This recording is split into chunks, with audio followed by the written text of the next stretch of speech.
فَكُلُوا مِمَّا ذُكِرَ اسْمُ اللَّهِ عَلَيْهِ إِن كُنتُم بِآيَاتِهِ مُؤْمِنِينَ۔ چنانچہ ہر اس حلال جانور میں سے کھاؤ جس پر اللہ کا نام لیا گیا ہو، اگر تم واقعی اس کی آیتوں پر ایمان رکھتے ہو۔ وَمَا لَكُمْ أَلَّا تَأْكُلُوا مِمَّا ذُكِرَ اسْمُ اللَّهِ عَلَيْهِ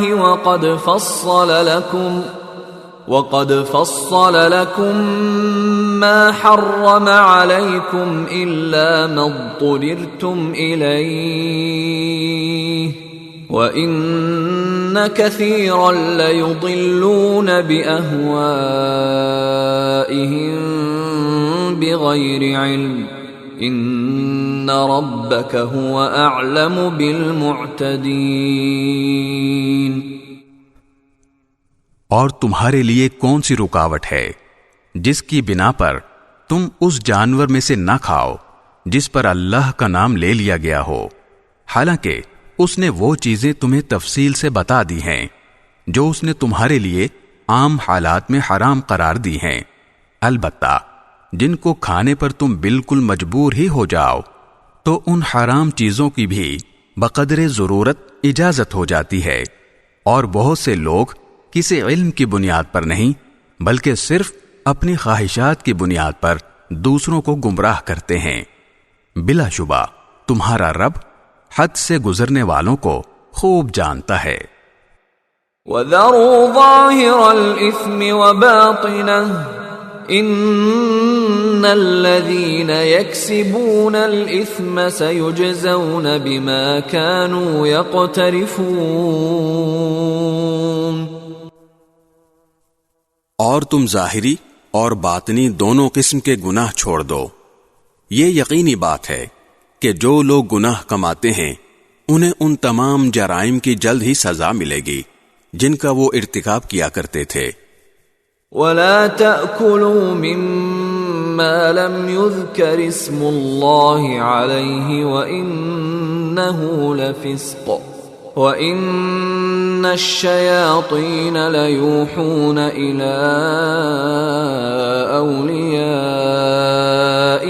لِيُجَادِلُوكُمْ وَإِنْ أَطَعْتُمُوهُمْ إِنَّكُمْ لَمُشْرِكُونَ۔ اور جس جانور پر اللہ کا نام نہ لیا گیا ہو اس میں سے مت کھاؤ، اور ایسا کرنا سخت گناہ ہے۔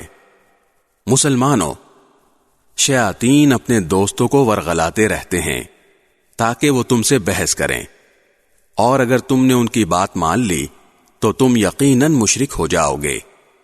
أَوَمَنْ كَانَ مَيْتًا فَأَحْيَيْنَاهُ وَجَعَلْنَا لَهُ نُورًا يَمْشِي بِهِ فِي النَّاسِ كَمَنْ مَثَلُهُ فِي الظُّلُمَاتِ لَيْسَ بِخَارِجٍ مِّنْهَا كَذَلِكَ زُيِّنَ لِلْكَافِرِينَ مَا كَانُوا يَعْمَلُونَ۔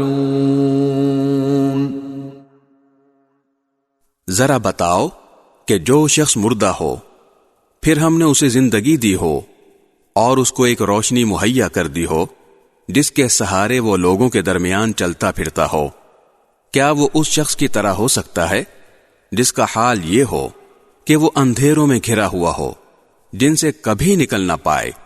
اسی طرح کافروں کو یہ سجھا دیا گیا ہے کہ جو کچھ وہ کرتے رہے ہیں وہ بڑا خوشنما کام ہے۔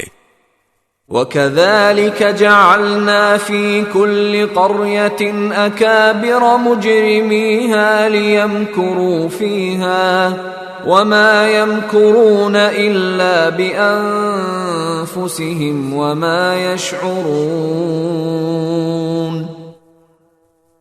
اور اسی طرح ہم نے ہر بستی میں وہاں کے مجرموں کے سرغنوں کو یہ موقع دیا ہے کہ وہ اس بستی میں مسلمانوں کے خلاف سازشیں کیا کریں، اور وہ جو سازشیں کرتے ہیں در حقیقت وہ کسی اور کے نہیں بلکہ خود ان کے اپنے خلاف پڑتی ہیں، جبکہ ان کو اس کا احساس نہیں ہوتا۔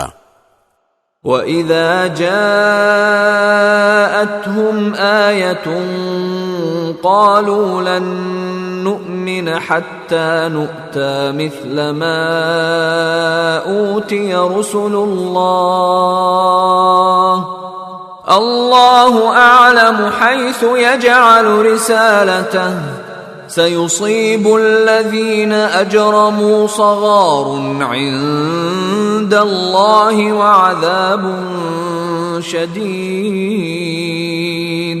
وَعَذَابٌ شَدِيدٌ بِمَا كَانُوا يَمْكُرُونَ۔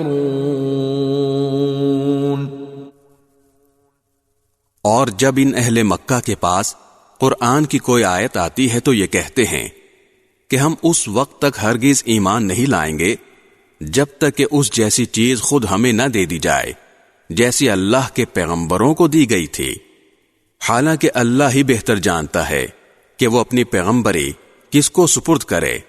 جن لوگوں نے اس قسم کی مجرمانہ باتیں کی ہیں ان کو اپنی مکاریوں کے بدلے میں اللہ کے پاس جا کر ذلت اور سخت عذاب کا سامنا ہوگا۔